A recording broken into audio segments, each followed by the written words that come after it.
Ha desaparecido su gato.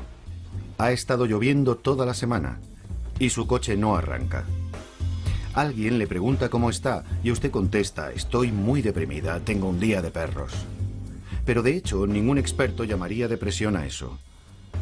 Porque si el gato regresa, sale el sol y su coche arranca, su estado de ánimo mejorará. Mientras que si tiene depresión clínica, se necesita algo más de un día con sol para corregir las cosas que se han torcido en su mente.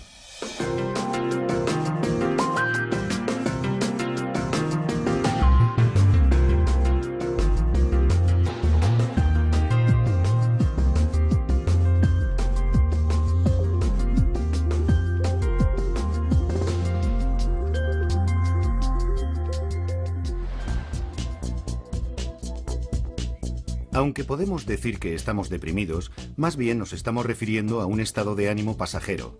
Si en la vida las cosas nos van mal y nos sentimos decaídos, sabemos lo que nos ocurre y podemos hacer algo por nuestro estado mental, pero cuando tenemos una depresión clínica no es tan fácil.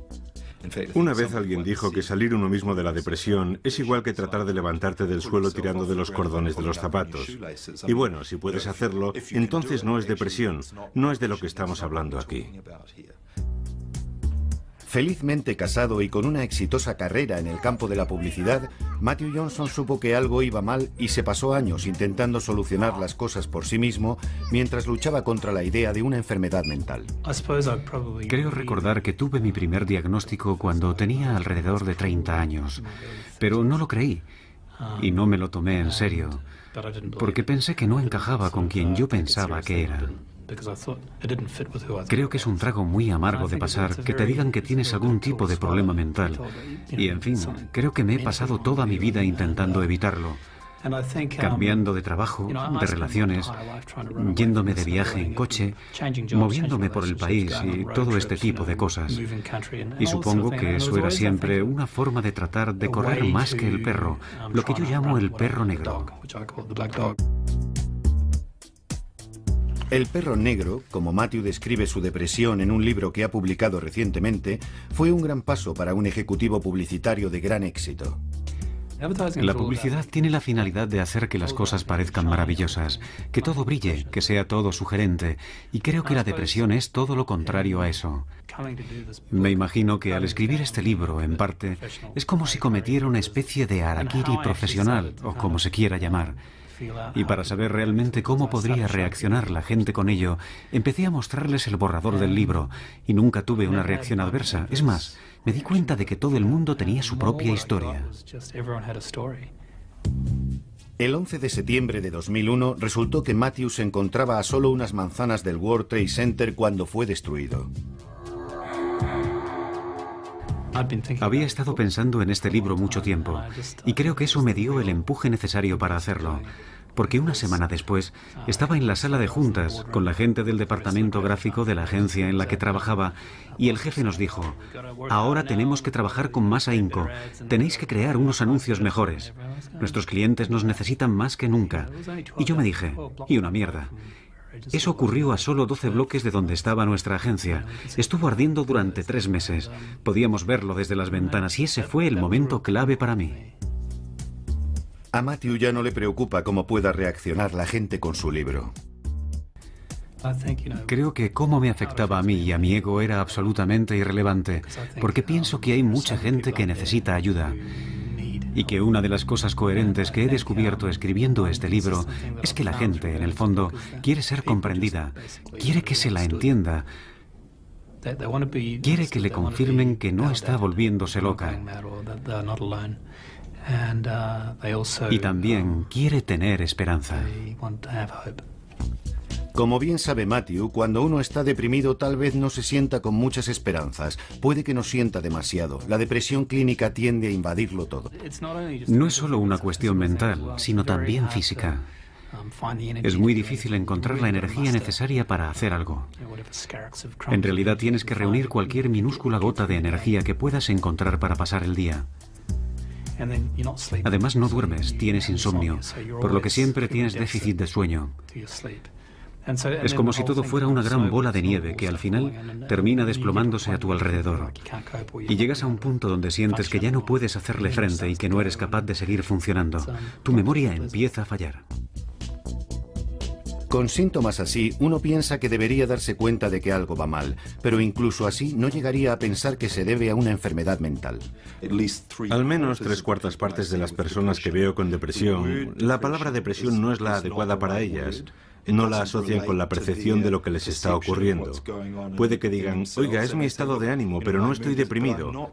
Y sin embargo pueden estar abrumadas por la fatiga, su memoria y concentración estar por los suelos, y tal vez tengan una tremenda dificultad para poder salir adelante con las cuestiones del día a día.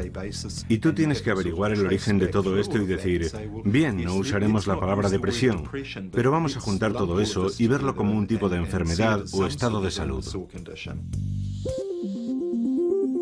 Lo llamen como lo llamen, cuando se tiene depresión clínica, la bioquímica del cerebro cambia y los mensajes no llegan de la forma que deberían.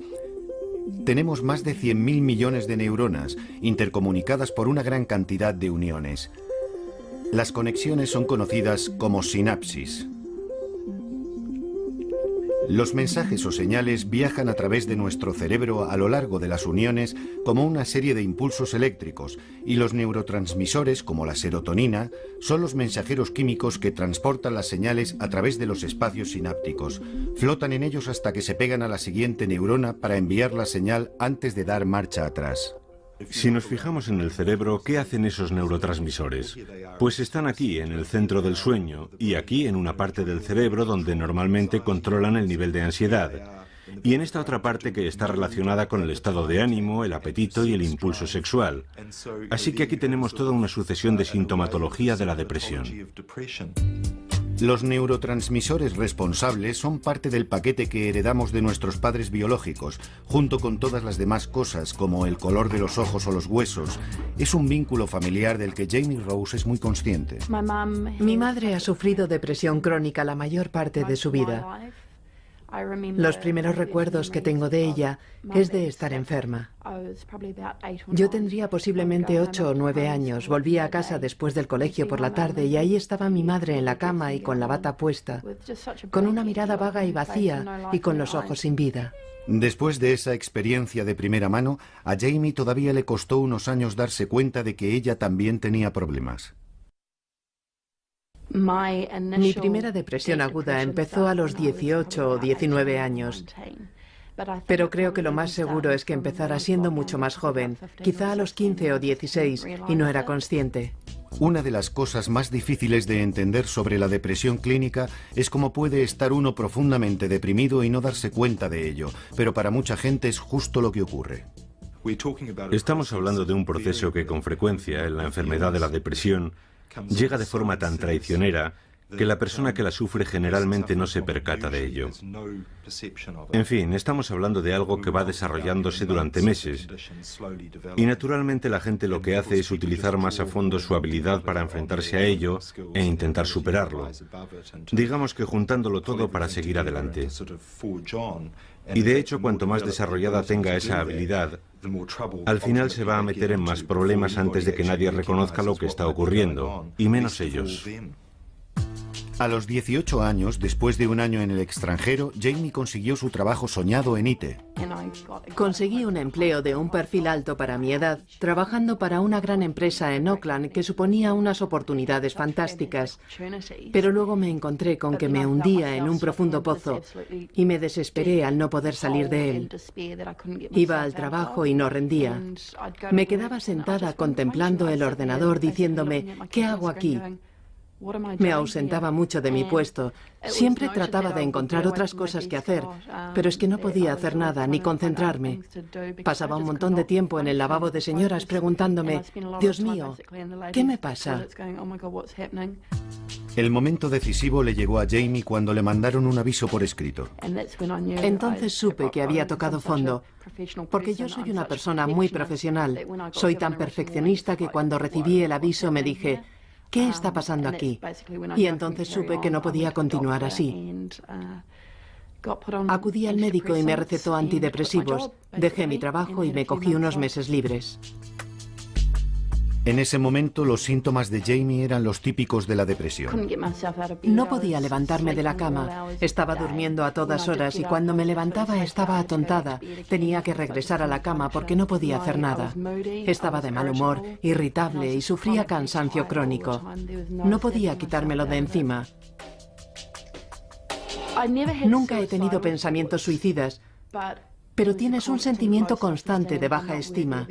No valgo para nada, no soy digna de nadie, estoy gorda, soy fea, soy repulsiva. ¿Cómo va a ser alguien amigo mío? ¿Cómo podría amarme alguien? Y como tenía esa mentalidad, no me apetecía levantarme de la cama, así que me quedaba en ella casi todo el día. Aunque ella no se diera cuenta, el historial familiar de depresión crónica de Jamie favorecía que ella también lo sufriera. Me entristece decirlo, pero creo que la medicina general tardó 15 años en ocuparse de ello. Imagino a miles de personas sufriendo depresión antes de que se les cayera la venda de los ojos y se percataran de que existe un vínculo genético muy poderoso en esta enfermedad.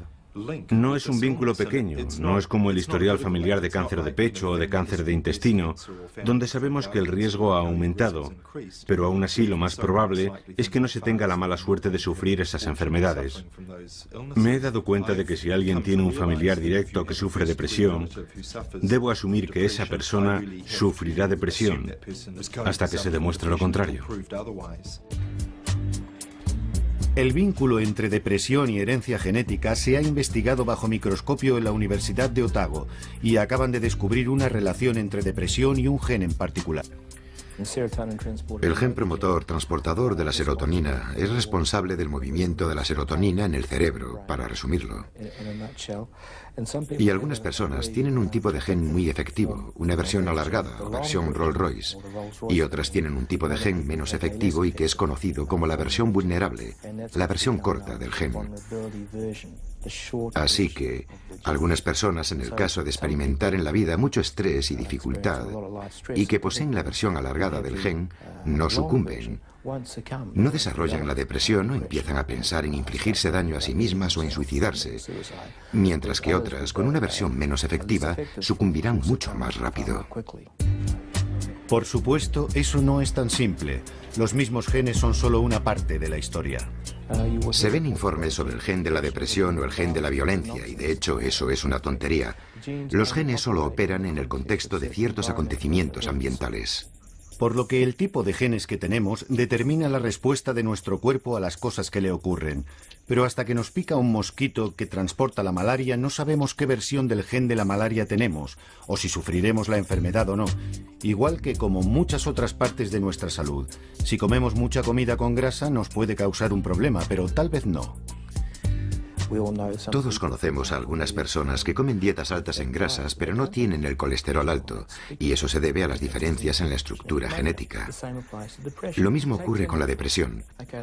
Cojamos a 10 personas, todas tienen mucho estrés, con 3 o más episodios desagradables y estresantes.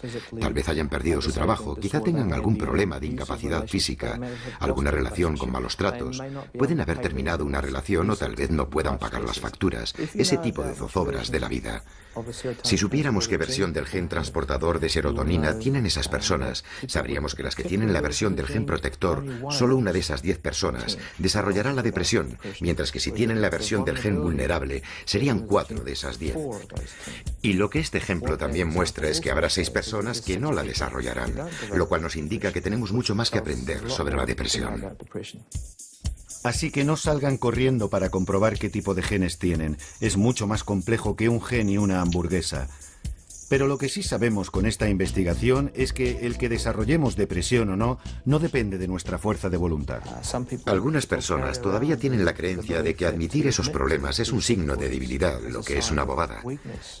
Es un pensamiento muy tonto. Todas las personas varían en lo referente a su vulnerabilidad y resistencia a los diferentes tipos de acontecimientos de la vida. Y eso es algo estupendo. Esa diversidad, porque si uno se enfrenta a la depresión, la buena noticia es que existen tratamientos efectivos. Por favor, hay que aprovecharse de los tratamientos. ¿Por qué aguantar el sufrimiento? No hace falta. El problema con la depresión clínica es que no es como el sarampión o las paperas, que lo tienes o no lo tienes. La depresión funciona de forma continuada, al igual que su necesidad de tratamiento.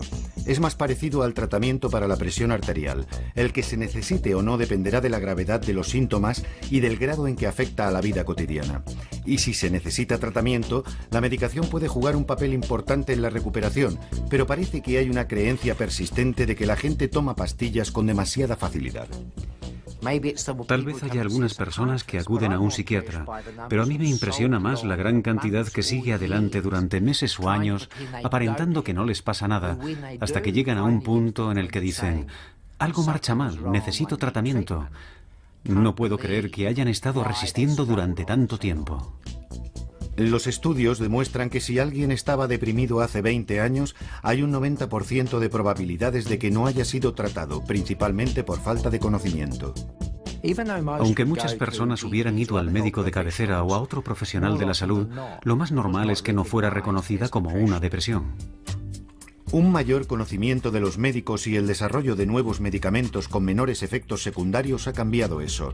El resultado del gran incremento en la prescripción de antidepresivos ha llevado a la preocupación pública, pero los estudios muestran que junto a ese aumento hay un desarrollo positivo. La depresión es sin duda uno de los principales factores de riesgo en el suicidio, y lo que hemos comprobado en los últimos 5 o 10 años es que el índice de prescripciones de antidepresivos ha aumentado y la tasa de suicidio está empezando a disminuir en Nueva Zelanda, en Australia y en un gran número de países europeos. Otro aspecto de preocupación pública es si la gente está tomando antidepresivos sin que lo necesite realmente. Si no sufres la enfermedad, no te beneficiarán en nada. Solo te harán sentir normal si de entrada no te encuentras bien. Así que estos medicamentos, como algunos narcóticos, no te proporcionarán ningún subidón artificial. Ese no es el caso. En realidad, lo único que pueden hacer es devolverte a la normalidad, al nivel de la vida cotidiana. No pueden subirte por encima de ese nivel. La gente a la que se le ha prescrito la medicación correcta no tiene ninguna duda de por qué se la toma. La medicación es necesaria para estabilizarlo todo y para ponerme en un nivel en el que pueda funcionar y luego empezar a curarme. Para cuando el músico y guía de museo Norrie Gibson consiguió llegar hasta aquí, estaba luchando contra la depresión. La gente no tenía forzosamente que saber a lo que yo me enfrentaba, pero a veces estuvo a punto de destruirme. Fue sumamente agotador y necesité una enorme cantidad de energía que no tenía. No dormía bien, perdí la alegría por todo lo que antes me había proporcionado júbilo, perdí el entusiasmo por la música, que era mi vida. Necesitaba ayuda. Sabía que necesitaba ayuda. Con esos síntomas, el primer equipo médico al que acudió Norrie no tuvo problemas para encontrar el diagnóstico correcto y prescribirle antidepresivos. Como médicos de cabecera, frecuentemente vemos dos milagros en la medicina general. Uno de ellos es cuando llega alguien con neumonía y le recetas penicilina. Es milagroso lo que ocurre. Bueno, 2 días después la transformación es absolutamente llamativa. Un milagro a escala parecida es la transformación de alguien que ha sido diagnosticado correctamente de depresión y recibe el tratamiento adecuado. Hay una transformación milagrosa en esas personas. La medicación me permitió vivir mi vida y hacer cosas que necesitaba. Me ayudó a dormir, algunas veces con más éxito que otras, pero eso fue uno de los puntos clave para estabilizar mi sueño. La medicación que estaba tomando Norrie era para incrementar los niveles de serotonina en el cerebro. Si estamos deprimidos, los niveles de serotonina son bajos. Hay muy poca serotonina flotando en el espacio sináptico para pegarse a la siguiente célula y pasar los mensajes. El SSRI trabaja para incrementar los niveles de serotonina y lo hace bloqueando su reabsorción para que haya más cantidad y mantener funcionando las líneas de comunicación, lo cual con el tiempo se convierte en una visible mejora para muchas personas. Pero aunque los medicamentos pueden ser una parte clave en el tratamiento de las depresiones severas, obtener los adecuados puede ser cuestión de ir probando. La primera medicación que me mandaron fue Triciclen y, de hecho, me aumentó el límite de ansiedad de los síntomas que estaba experimentando. Sudaba profusamente, estaba muy acelerado, era más y más activo, cada vez con mayor agitación y más alarmado. Había momentos en que me sentía mareado y como si realmente fuera a desvanecerme. Me hizo polvo físicamente y también a otros niveles, algo terrible. Y naturalmente, me dijeron que continuara con ello hasta que me hiciera efecto. Pero en realidad era insoportable. Al final, Norrie fue enviado a un psiquiatra que le cambió su medicación por SSRI. Muy efectivo, desde casi al principio. Una de las primeras cosas que me dijo cuando me lo estaba recetando fue: si tienes problemas con esto, deja de tomarlo. Vaya, que me dio el margen de tomármelo con seguridad. No sigas con esta medicación si te ocasiona más problemas que mejoría. Así que eso fue tremendamente tranquilizador después de la anterior experiencia. La desagradable experiencia de Norrie no es nada insólito, ni tampoco lo es la reticencia de Matthew a medicarse al principio. Yo, al principio, tenía una sensación de fracaso por tener que medicarme debido a lo que estaba pasando, y fue muy duro. A Matthew también le fue difícil dar con la medicación adecuada para él. De hecho, terminaron dándome un anticompulsivo, que no estaba prescrito como un antidepresivo, pero los psiquiatras habían descubierto que los anticompulsivos parecían funcionar en personas que no respondían bien al SSRI, y en realidad me fue bien durante un tiempo. Aquello me funcionó. Yo pasaba por unas etapas muy críticas, y digamos que aquello me nivelaba. Pero sí, tuve algunas experiencias horribles con algunos medicamentos. Encontrar el medicamento adecuado y la dosis correcta para llegar a una recuperación total lleva su tiempo, pero vale la pena perseverar. Estar un poco mejor no es suficiente. El objetivo es llegar a sentirse de nuevo como era uno antes. Y si el segundo medicamento no funciona, se necesitará un tercer antidepresivo o buscar una combinación de tratamientos que sea efectiva. El primer paso hacia cualquier tratamiento, si se tiene una depresión clínica, es ante todo averiguar qué es lo que va mal. Pero Louise Windelborn no tenía ni idea de lo que le ocurría. Tenía depresión clínica y no lo sabía. Ni siquiera sabía que estaba deprimida. Lo que me pasaba es que tenía unos pensamientos negativos rondándome la cabeza y mucha gente me decía: oye Luis, tienes que pensar positivamente. Y yo intentaba ser positiva, lo intentaba con todas mis fuerzas y solo sentía que fracasaba porque no podía cambiar mi forma de pensar. En el caso de Louise, su depresión no fue reconocida durante años debido a que se ocultaba tras su adicción al alcohol. La depresión clínica puede destruir carreras, romper familias e incluso ser una amenaza para la propia vida. Pero una vez dictaminada y tratada, hay un índice del 80% de curación. El problema con Louise era que pensaba que su único inconveniente era su dependencia del alcohol, algo que provenía de su primer trago siendo adolescente. Desde luego es bastante memorable porque recuerdo que me sentía muy popular, segura y estupendamente. Y fue esa diferencia lo que me hizo convertirme en adicta y dependiente. Como Louise, muchas personas tratan de automedicarse para la ansiedad y la depresión con el alcohol. Todavía me acuerdo cómo me sentía. Tomarme una copa funcionaba, relajaba mi cuerpo. Y claro, una vez que estaba sobria, tenía que enfrentarme a mi estómago revuelto de ansiedad. Y eso era duro. Pero al final el alcohol tampoco me lo solucionaba y dejé de trabajar. Para algunas personas, si no estás deprimido clínicamente, puede ser el mismo alcohol el que provoque esos problemas. No hay duda de que para algunas personas abusar del alcohol les puede producir toda la gama de síntomas depresivos. En esos casos, si dejan de beber durante más de 2 semanas, muchos de estos síntomas depresivos desaparecerán. Pero si estás clínicamente deprimido, dejar de beber no es suficiente, y para los que lo han intentado y no han conseguido dejar la bebida, un tratamiento antidepresivo les cambia totalmente las cosas. He tenido un cierto número de casos que he tratado con antidepresivos. Y cuando su estado de ánimo ha mejorado, a pesar de la bebida, han sido capaces de dejar de beber justamente porque su estado de ánimo era óptimo. Louise dejó de beber cuando se quedó embarazada, pero los pensamientos de autolesionarse no desaparecieron. Luego, después de una tremenda borrachera, intentó suicidarse. Louise dejó de beber, envió a su hijo a vivir con su padre, emprendió un programa de 12 etapas y esperó que su vida mejorara. Cuando dejé de beber esperaba recuperarme rápidamente. Pensaba que mi vida mejoraría y que me sentiría feliz, pero eso no fue así. Pasaron años sin que ocurriera eso. Al final fue el padrino de su programa el que insistió para que Louise acudiera a un psiquiatra. No podía dejar de llorar. Y me dijo, bueno, ¿cómo se encuentra? Y yo le contesté, muy bien, no pasa nada. Claro, obviamente no era así. Me dio a rellenar un formulario y me dijo, mire, si se deja guiar, la medicación probablemente le ayudará mucho. Y yo acepté, sin ganas. Además de estar decidida a tomar la medicación, Louise se dio cuenta de algo importante. Descubrí que en realidad tenía depresión, que tenía una ansiedad grave, que tenía ataques de pánico, y no importaba cómo se habían producido, sino que los estaba teniendo. En realidad, Louise no quería tomar medicamentos al principio y tardó un tiempo en darse cuenta de la diferencia que suponía tomarlos.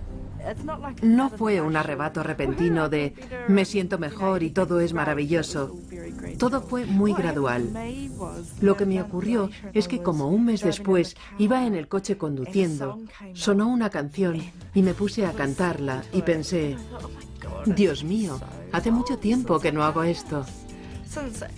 Y empecé a tener otros pensamientos como, vaya, esta canción es muy buena. En fin, esa sensación de alegría y ese sentimiento fue muy profundo para mí. La reticencia inicial de Louise para tomar la medicación es típica en la depresión clínica. Es una parte común de no reconocer o de no querer admitir ni para uno mismo lo enfermo que estás. Norrie es muy consciente del por qué lo pospuso durante tanto tiempo. En todo lo relacionado con la salud, yo prefería tratarme con naturopatía y con homeopatía. Soy receloso con la medicación química, así que tardé un tiempo en decidirme diciendo, oye, tienes que dejar eso de lado, necesitas ayuda de otra clase. Y una vez que tomé la decisión pensé, bien, lo haré. Pero dentro de mí quedaba un pozo residual que me impedía, me resultaba difícil decir, estoy ante un asunto de salud mental grave y necesito medicación. En fin, creo que eso es un gran paso para cualquiera. Cuando a Norrie le prescribieron la medicación, estaba ya muy hundido en la depresión continua. Mi sistema nervioso se colapsó totalmente, por lo que llegué a pensar que una definición bastante precisa era la de una crisis nerviosa. El proceso normal para afrontar el estrés, cuando eres capaz de procesar una situación y luego actuar, algo que la mayoría lo hacemos de forma intuitiva, de forma natural, para resolver cualquier cosa o hacer frente a algo que necesita atención, había desaparecido. Era como si los mensajes estuvieran todos mezclados. En realidad era demasiado enfrentarse física, mental y emocionalmente a ello. Por ejemplo, vas un día a un supermercado, das vueltas por el interior y tal vez te pasas 40 minutos allí para irte sin haber comprado ni una sola cosa porque no has podido tomar una decisión. No podía actuar, realmente no podía hacer nada. Y esa es la sensación de que todo va mal. Aparte del tipo de síntomas de los que habla Norrie, la sensación de un cansancio extremo es algo muy común. Te los puedes encontrar andando a primeras horas de la mañana. Esto es algo muy característico en el desequilibrio bioquímico o psicológico del cerebro que forma parte de su estado. Parece que interfiere con la fisiología normal del sueño, pero al contrario del estrés, donde parece que tienes problemas para dormir, con la depresión te despiertas a altas horas de la madrugada. Y no hay demasiadas cosas que te produzcan eso, por lo que aunque tu estado de ánimo esté bien y no te sientas deprimido ni nada de eso, si tienes ese síntoma, entonces tienes que estudiar detenidamente todas las demás posibles manifestaciones. Y puede que tal vez los niveles de ansiedad hayan aumentado, o quizá haya habido una inexplicable ausencia de alegría en tu vida. Muchas de estas manifestaciones encuentran su expresión en el libro de Matthew. Y también habla sobre cómo ver el mundo a través de las lentes de la depresión. Parece que siempre tenemos un enfoque un poco negativo de las cosas, y lo que más me preocupa es la pérdida de alegría. Yo creo que hay dicha en todas las cosas. La hay en una relación, la hay en lo que uno hace. La vida es alegría.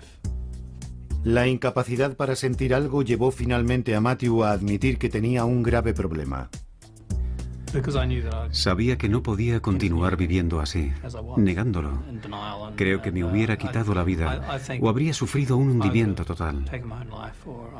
Y creo que llegué a un punto en el que debía decidir qué hacer con mi vida y saber qué era lo más importante: salvar las apariencias o intentar realmente vivir lo más feliz posible.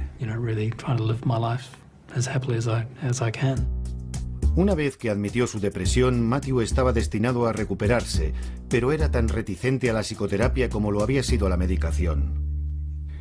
De hecho, recuerdo que antes de ir a ver al terapeuta tenía pavor. Pensaba, Dios, soy un perdedor. ¿A dónde ha ido a parar mi vida? Pero cuando ya estaba en el periodo de recuperación, fue algo estupendo. Era lo que verdaderamente había estado esperando, porque me sentía libre y podía decir todo lo que quería. Y creo que eso es muy beneficioso. Cada vez hay más estudios que demuestran que algunos tratamientos psicológicos pueden ser tan beneficiosos como la medicación. Es evidente que en la depresión está implicado algo más que los niveles de serotonina. Ahora entendemos que hay ciertos circuitos en el cerebro que están implicados y que funcionan mal cuando las personas están deprimidas. Así que la cuestión central del tratamiento por depresión es cómo hacer que los circuitos funcionen de nuevo. Y la medicación no es la única opción.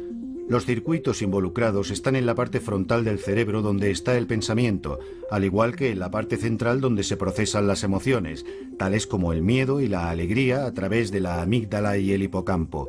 Estos circuitos influyen entre sí. Por lo que actualmente decimos que los antidepresivos modulan estos circuitos depresivos, trabajando desde abajo, mientras que la psicoterapia, como la terapia del comportamiento cognitivo, puede que los module desde centros más altos dentro del cerebro. Pero en cuanto a lo que puede o no puede funcionar y lo bien que podría hacerlo, vale la pena estar al tanto del tipo de terapia que se está recibiendo. No estamos hablando del grado más grave de la escala, sino entre el grado suave al moderado y los tipos de tratamiento específicos. Y debo decir que la ayuda psicológica convencional no es efectiva como tratamiento a la depresión. Una buena analogía podría ser la de que si te rompes una pierna, el que tengas ayuda psicológica por ello tal vez te ayude en cuanto al hecho de que tienes una pierna rota y en saber organizarte la vida. Pero no va a cambiar el hecho de que vas a tardar 6 semanas para que se cure la pierna y que en realidad solo hace falta tenerla enyesada. Norrie tiene muy claro que lo que verdaderamente siente ayudó a su recuperación. En ese tiempo acudí a un par de consejeros, tal vez unas 3 o 4 veces, y me di cuenta que más bien trabajaban en cuestiones del presente. Pero lo mío era mucho más profundo que eso. Pude comprobar que esa ayuda me era muy beneficiosa para afrontar las situaciones actuales en la vida. Pero para mí la clave fue la psicoterapia, y siempre he tenido la sensación de que necesitaba profundizar más y trabajar a un nivel mucho más profundo.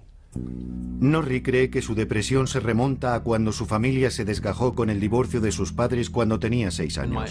En mi caso particular, es obvio que mi tendencia a la depresión creció por el sentimiento de una gran pena y pérdida en mi más tierna edad.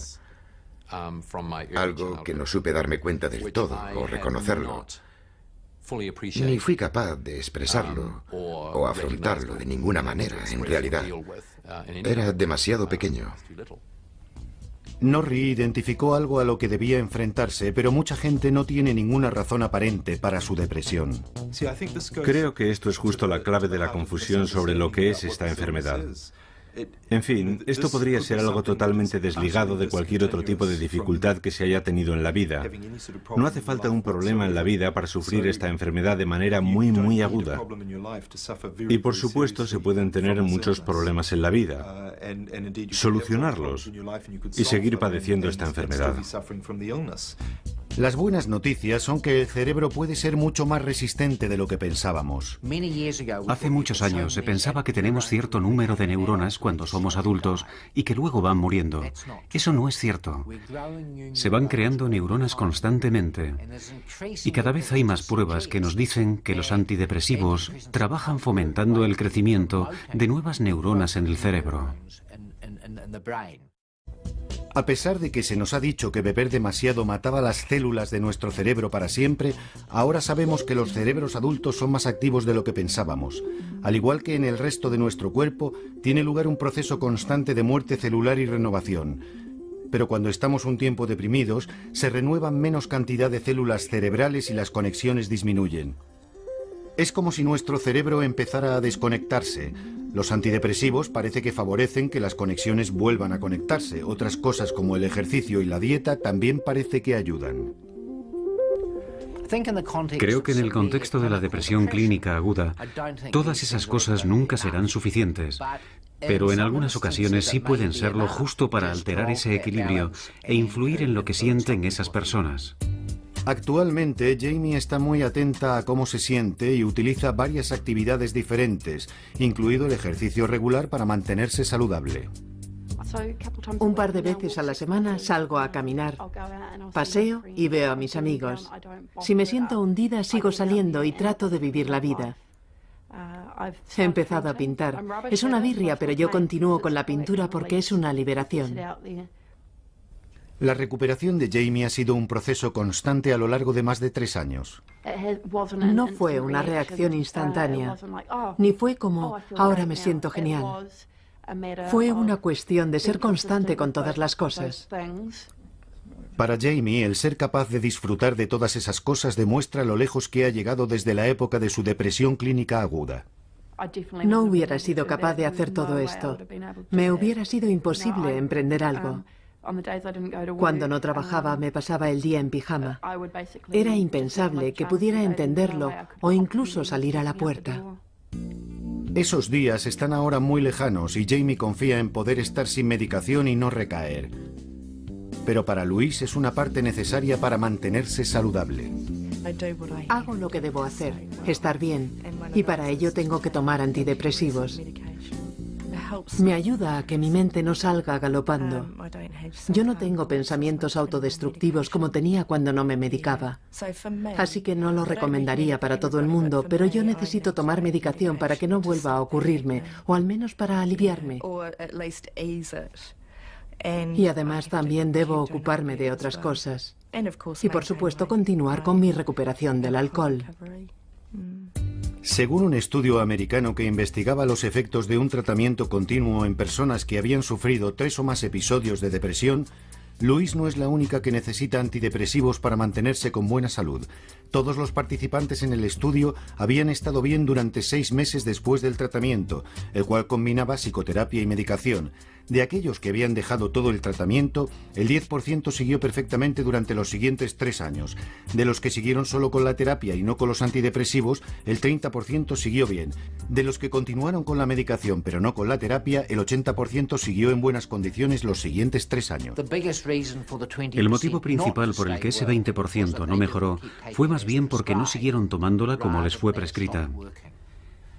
Si esas personas hubieran tenido varios episodios de depresión, entonces muchas de ellas probablemente hubieran tomado antidepresivos de forma continuada para prevenir futuros episodios de depresión recurrente. Y si se deja la medicación, más vale no dejarla demasiado pronto. Mis deseos eran los de no tener que medicarme durante mucho tiempo. Y fue desastroso intentar dejarlo de pronto o querer dejarlo demasiado rápido. Y lo que aprendí de ello fue que necesitaba seguir con la medicación mucho tiempo después de que me sintiera mejor.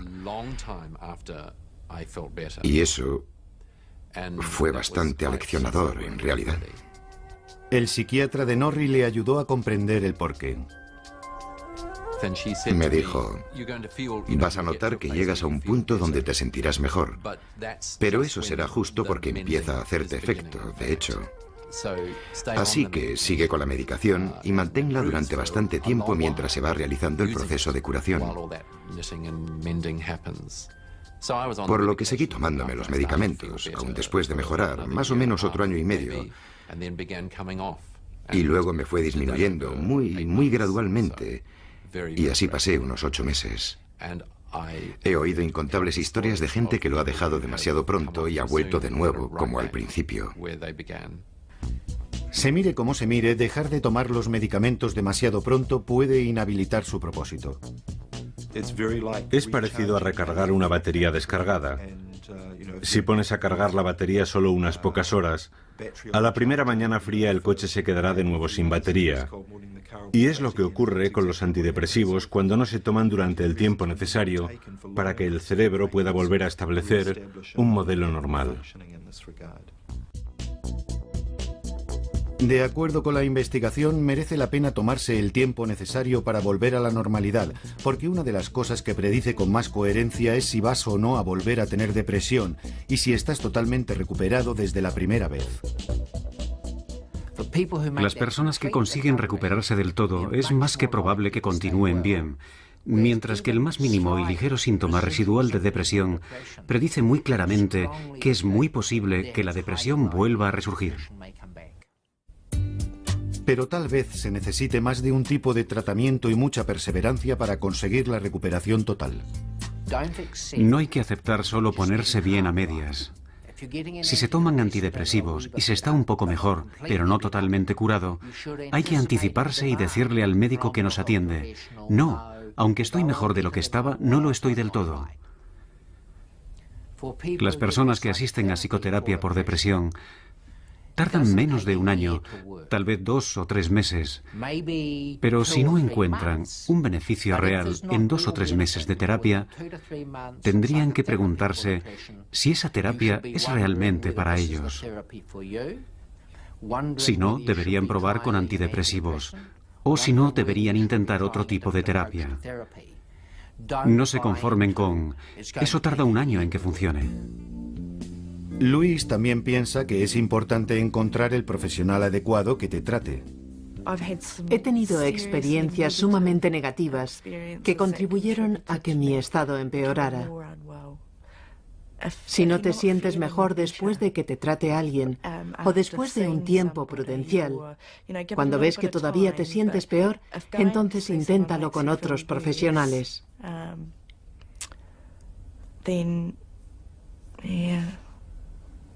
Pero nunca pierdas la esperanza. Tienes que continuar luchando. Luis sabe que tiene suerte por estar viva y con un futuro que disfrutar. Por entonces no me lo hubiese creído. No hubiese podido creer que estaría viva. Y que hasta sería madre.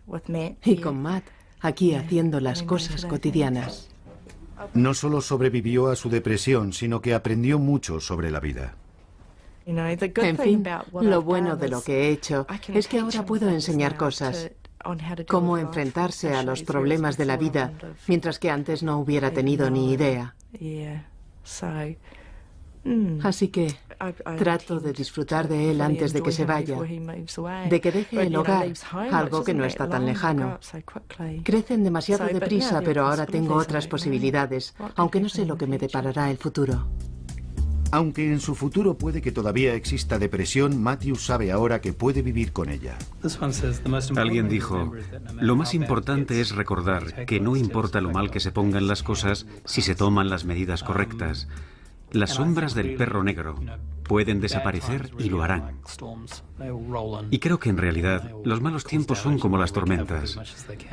Llegan y hacen daño y causarán todos los estragos que puedan. Pero creo que hay que reaccionar como con las tormentas, porque eso es lo que mi esposa, Ainsley, siempre me decía: esto pasará.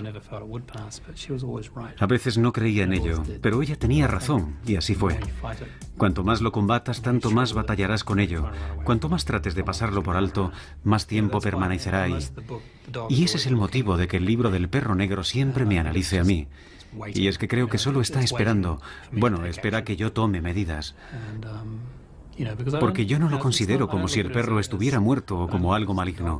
Más bien creo que, de hecho, es algo que forma parte de nosotros orgánicamente y que necesita que se le dé una respuesta.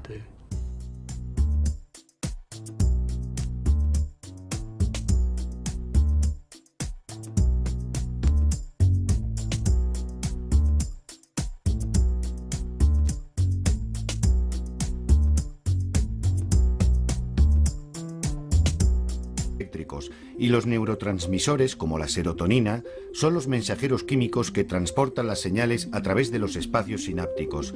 Flotan en ellos hasta que se pegan a la siguiente neurona para enviar la señal antes de dar marcha atrás. Si nos fijamos en el cerebro, ¿qué hacen esos neurotransmisores? Pues están aquí, en el centro del sueño, y aquí en una parte del cerebro donde normalmente controlan el nivel de ansiedad, y en esta otra parte que está relacionada con el estado de ánimo, el apetito y el impulso sexual. Así que aquí tenemos toda una sucesión de sintomatología de la depresión. Los neurotransmisores responsables son parte del paquete que heredamos de nuestros padres biológicos, junto con todas las demás cosas, como el color de los ojos o los huesos. Es un vínculo familiar del que Jamie Rose es muy consciente. Mi madre ha sufrido depresión crónica la mayor parte de su vida. Los primeros recuerdos que tengo de ella es de estar enferma.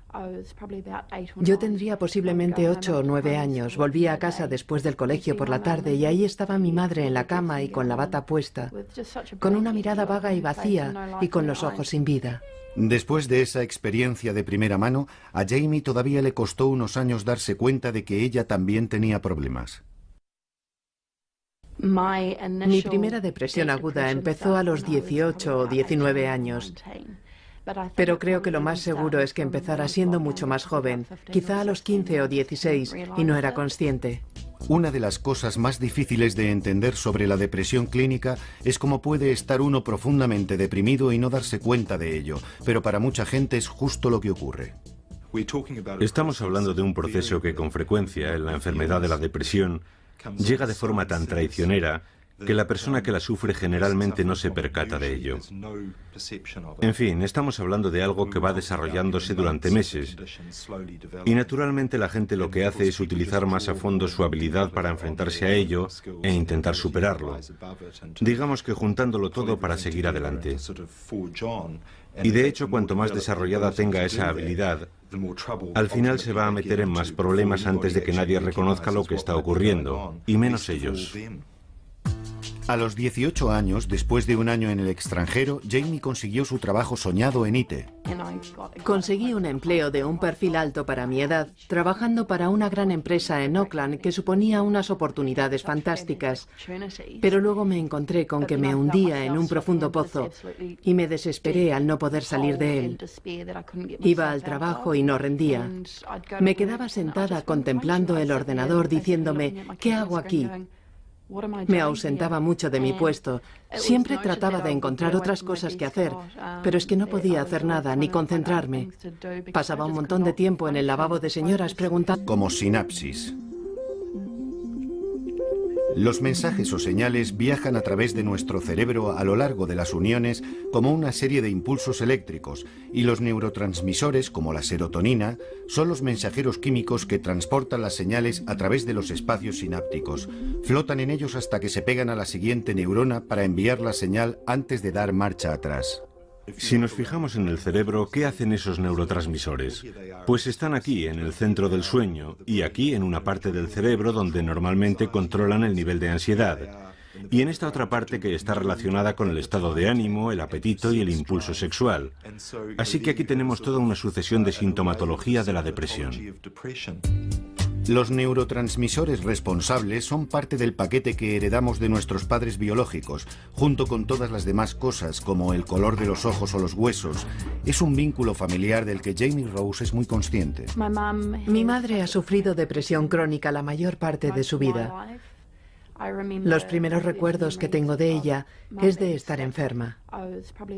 Yo tendría posiblemente 8 o 9 años. Volvía a casa después del colegio por la tarde y ahí estaba mi madre en la cama y con la bata puesta, con una mirada vaga y vacía y con los ojos sin vida.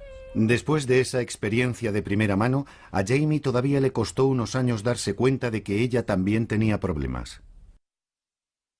Mi primera depresión aguda empezó a los 18 o 19 años, pero creo que lo más seguro es que empezara siendo mucho más joven, quizá a los 15 o 16, y no era consciente. Una de las cosas más difíciles de entender sobre la depresión clínica es cómo puede estar uno profundamente deprimido y no darse cuenta de ello, pero para mucha gente es justo lo que ocurre. Estamos hablando de un proceso que con frecuencia en la enfermedad de la depresión llega de forma tan traicionera que la persona que la sufre generalmente no se percata de ello. En fin, estamos hablando de algo que va desarrollándose durante meses. Y naturalmente la gente lo que hace es utilizar más a fondo su habilidad para enfrentarse a ello e intentar superarlo. Digamos que juntándolo todo para seguir adelante.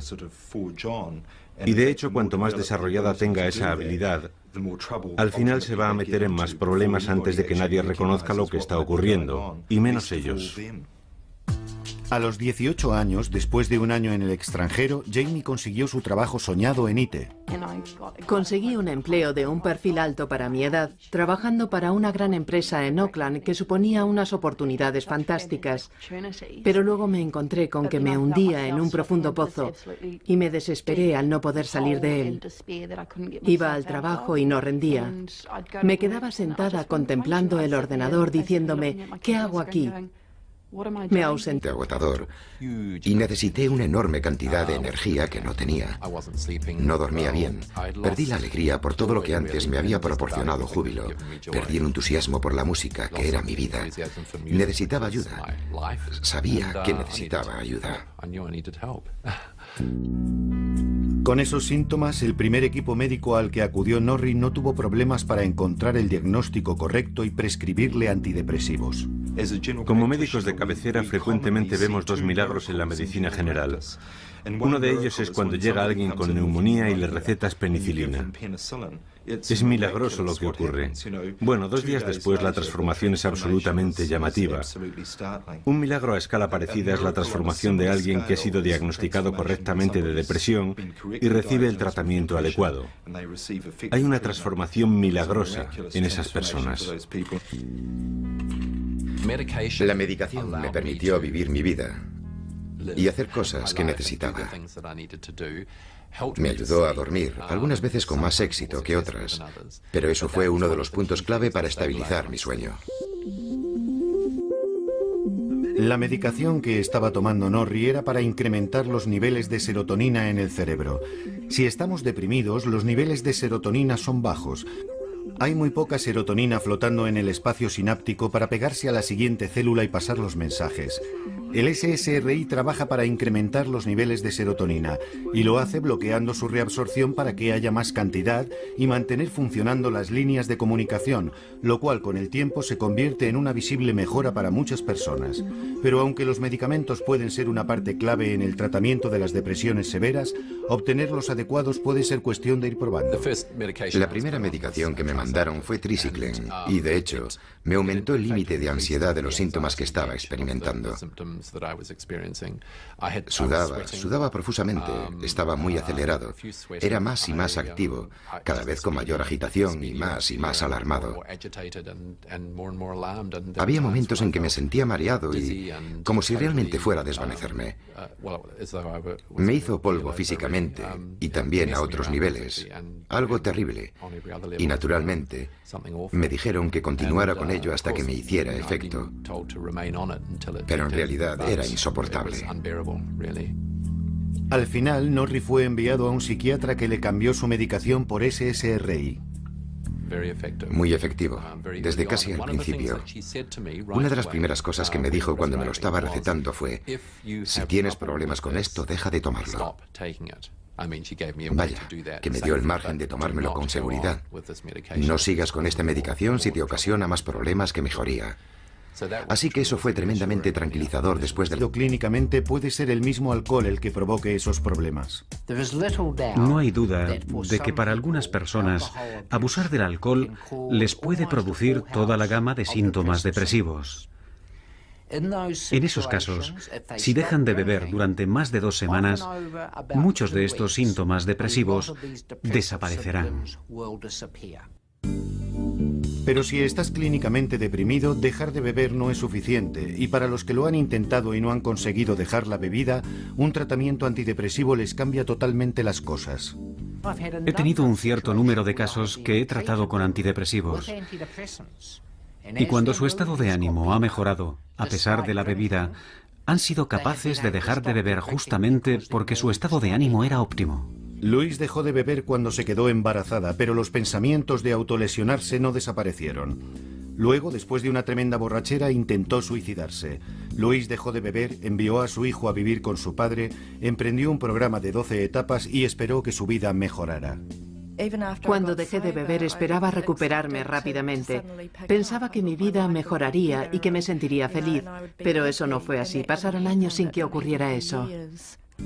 Al final fue el padrino de su programa el que insistió para que Luis acudiera a un psiquiatra. No podía dejar de llorar. Y me dijo, bueno, ¿cómo se encuentra? Y yo le contesté, muy bien, no pasa nada. Claro, obviamente no era así. Me dio a rellenar un formulario y me dijo, mire, si se deja guiar, la medicación probablemente le ayudará mucho. Y yo acepté, sin ganas. Además de estar decidida a tomar la medicación, Luis se dio cuenta de algo importante. Descubrí que en realidad tenía depresión, que tenía una ansiedad grave, que tenía ataques de pánico, y no importaba cómo se habían producido, sino que los estaba teniendo. En realidad, Luis no quería tomar medicamentos al principio y tardó un tiempo en darse cuenta de la diferencia que suponía tomarlos. No fue un arrebato repentino de me siento mejor y todo es maravilloso. Todo fue muy gradual. Lo que me ocurrió es que como un mes después iba en el coche conduciendo, sonó una canción y me puse a cantarla y pensé, Dios mío, hace mucho tiempo que no hago esto. Y empecé a tener otros pensamientos como, vaya, esta canción es muy buena. En fin, esa sensación de alegría y ese sentimiento fue muy profundo para mí. La reticencia inicial de Luis para tomar la medicación es típica en la depresión clínica. Es una parte común de no reconocer o de no querer admitir ni para uno mismo lo enfermo que está. De que lo ha dejado demasiado pronto y ha vuelto de nuevo, como al principio. Se mire como se mire, dejar de tomar los medicamentos demasiado pronto puede inhabilitar su propósito. Es parecido a recargar una batería descargada. Si pones a cargar la batería solo unas pocas horas, a la primera mañana fría el coche se quedará de nuevo sin batería. Y es lo que ocurre con los antidepresivos cuando no se toman durante el tiempo necesario para que el cerebro pueda volver a establecer un modelo normal. De acuerdo con la investigación, merece la pena tomarse el tiempo necesario para volver a la normalidad, porque una de las cosas que predice con más coherencia es si vas o no a volver a tener depresión y si estás totalmente recuperado desde la primera vez. Las personas que consiguen recuperarse del todo es más que probable que continúen bien, mientras que el más mínimo y ligero síntoma residual de depresión predice muy claramente que es muy posible que la depresión vuelva a resurgir. Pero tal vez se necesite más de un tipo de tratamiento y mucha perseverancia para conseguir la recuperación total. No hay que aceptar solo ponerse bien a medias. Si se toman antidepresivos y se está un poco mejor, pero no totalmente curado, hay que anticiparse y decirle al médico que nos atiende, no, aunque estoy mejor de lo que estaba, no lo estoy del todo. Las personas que asisten a psicoterapia por depresión tardan menos de un año, tal vez 2 o 3 meses, pero si no encuentran un beneficio real en 2 o 3 meses de terapia, tendrían que preguntarse si esa terapia es realmente para ellos. Si no, deberían probar con antidepresivos, o si no, deberían intentar otro tipo de terapia. No se conformen con, eso tarda un año en que funcione. Luis también piensa que es importante encontrar el profesional adecuado que te trate.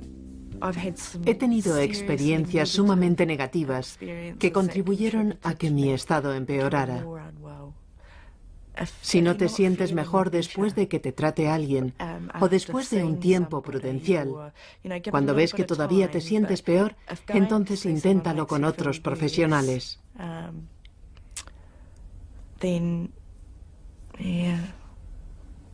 Pero nunca pierdas la esperanza. Tienes que continuar luchando. Luis sabe que tiene suerte por estar viva y con un futuro que disfrutar. Por entonces no me lo hubiese creído. No hubiese podido creer que estaría viva. Y que hasta sería madre.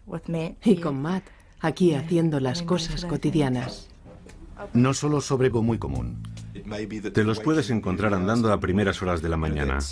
Esto es algo muy característico en el desequilibrio bioquímico o psicológico del cerebro que forma parte de su estado. Parece que interfiere con la fisiología normal del sueño, pero al contrario del estrés, donde parece que tienes problemas para dormir, con la depresión te despiertas a altas horas de la madrugada.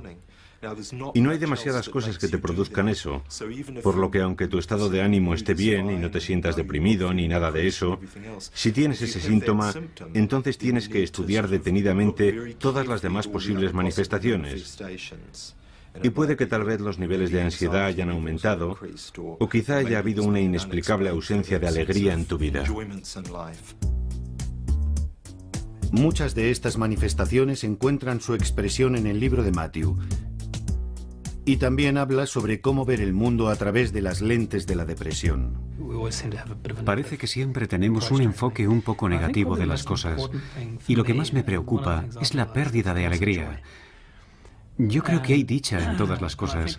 La hay en una relación, la hay en lo que uno hace. La vida es alegría.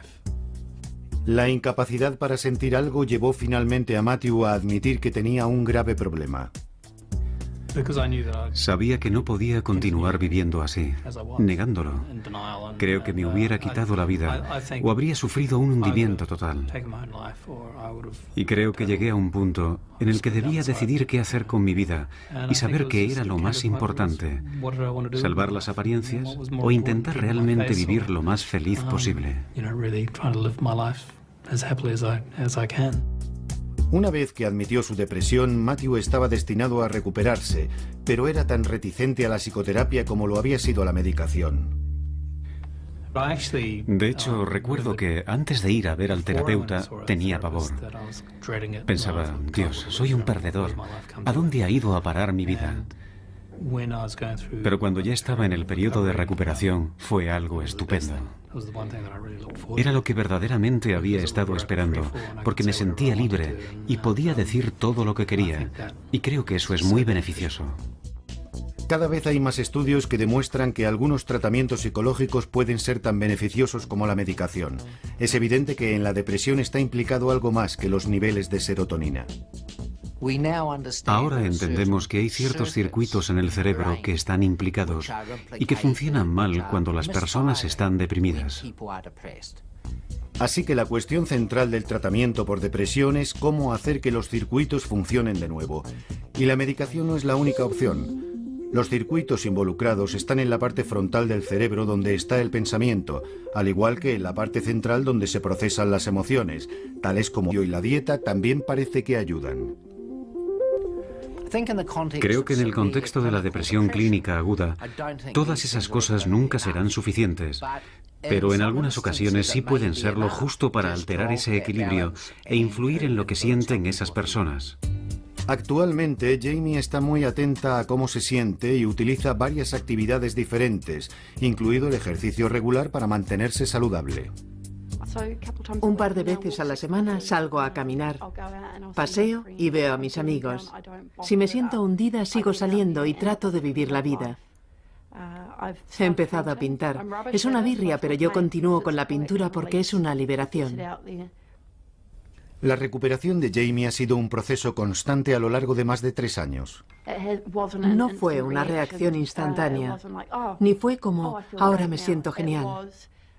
Fue una cuestión de ser constante con todas las cosas. Para Jamie, el ser capaz de disfrutar de todas esas cosas demuestra lo lejos que ha llegado desde la época de su depresión clínica aguda. No hubiera sido capaz de hacer todo esto. Me hubiera sido imposible emprender algo.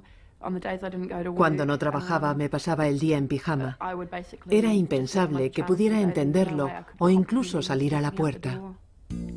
Esos días están ahora muy lejanos y Jamie confía en poder estar sin medicación y no recaer. Pero para Louise es una parte necesaria para mantenerse saludable. Hago lo que debo hacer, estar bien, y para ello tengo que tomar antidepresivos. Me ayuda a que mi mente no salga galopando. Yo no tengo pensamientos autodestructivos como tenía cuando no me medicaba. Así que no lo recomendaría para todo el mundo, pero yo necesito tomar medicación para que no vuelva a ocurrirme, o al menos para aliviarme. Y además también debo ocuparme de otras cosas. Y por supuesto continuar con mi recuperación del alcohol. Según un estudio americano que investigaba los efectos de un tratamiento continuo en personas que habían sufrido 3 o más episodios de depresión, Louise no es la única que necesita antidepresivos para mantenerse con buena salud.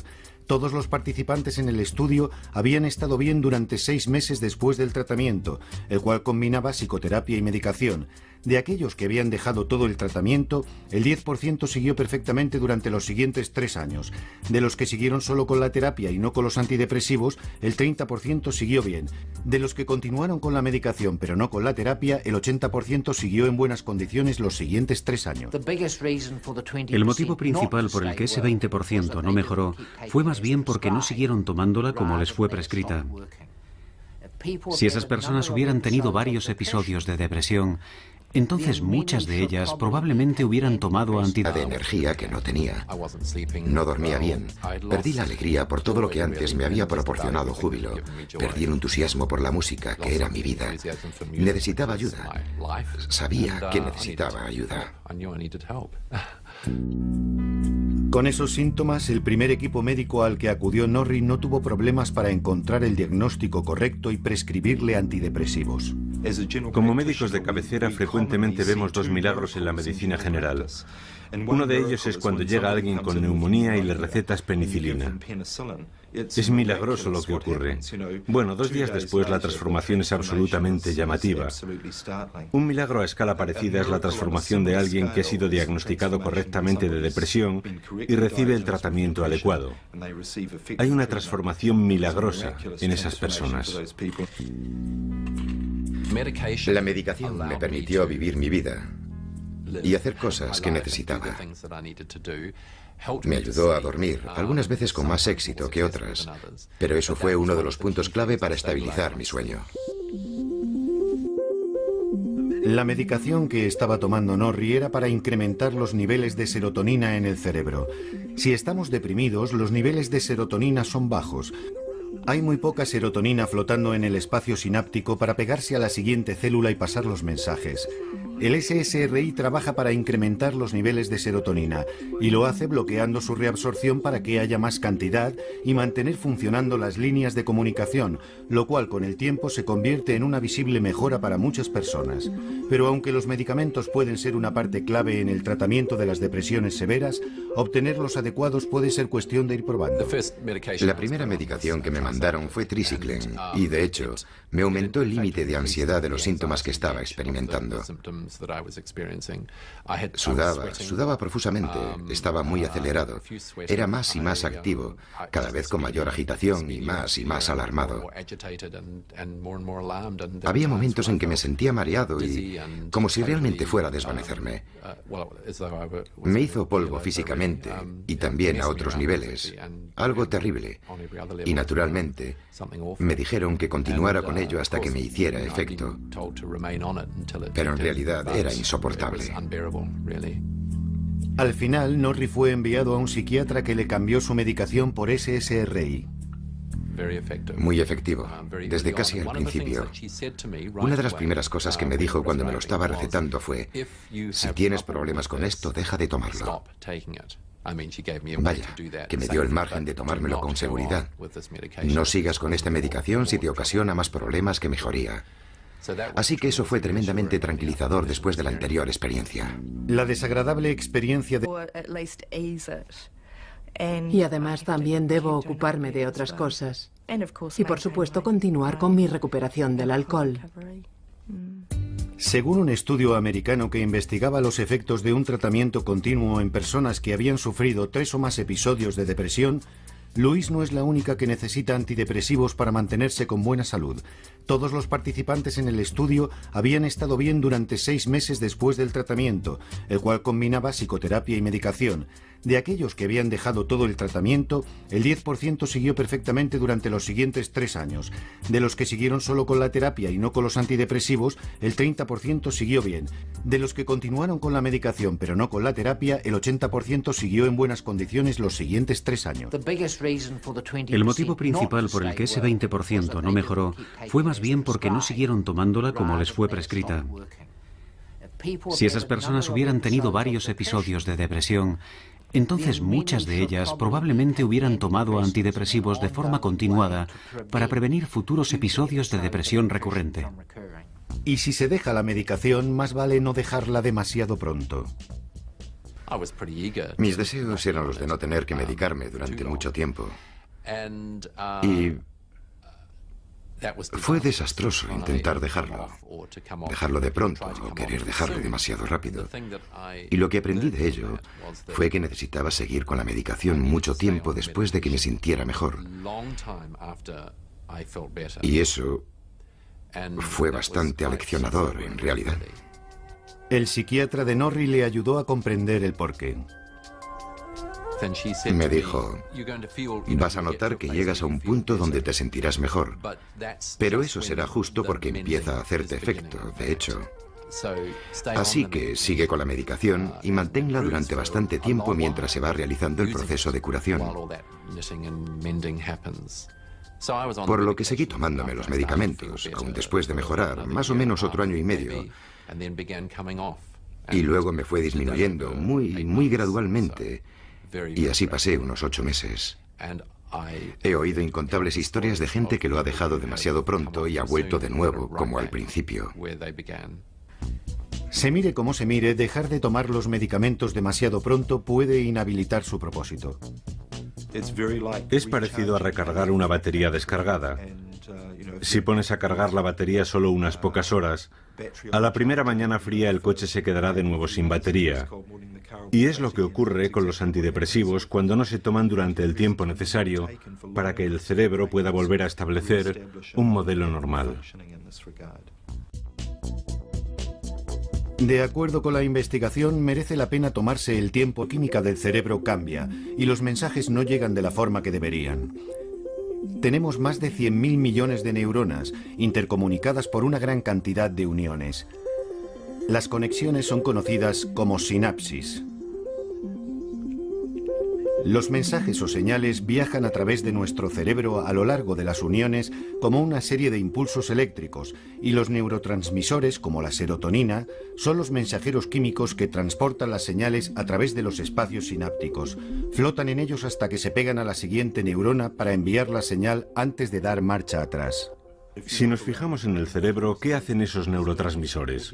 Pues están aquí, en el centro del sueño, y aquí en una parte del cerebro donde normalmente controlan el nivel de ansiedad, y en esta otra parte que está relacionada con el estado de ánimo, el apetito y el impulso sexual.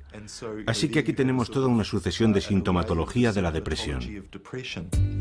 Los neurotransmisores responsables son parte del paquete que heredamos de nuestros padres biológicos, junto con todas las demás cosas, como el color de los ojos o los huesos. Es un vínculo familiar del que Jamie Rose es muy consciente. Mi madre ha sufrido depresión crónica la mayor parte de su vida. Los primeros recuerdos que tengo de ella es de estar enferma. Yo tendría posiblemente 8 o 9 años. Volvía a casa después del colegio por la tarde y ahí estaba mi madre en la cama y con la bata puesta, con una mirada vaga y vacía y con los ojos sin vida. Después de esa experiencia de primera mano, a Jamie todavía le costó unos años darse cuenta de que ella también tenía problemas.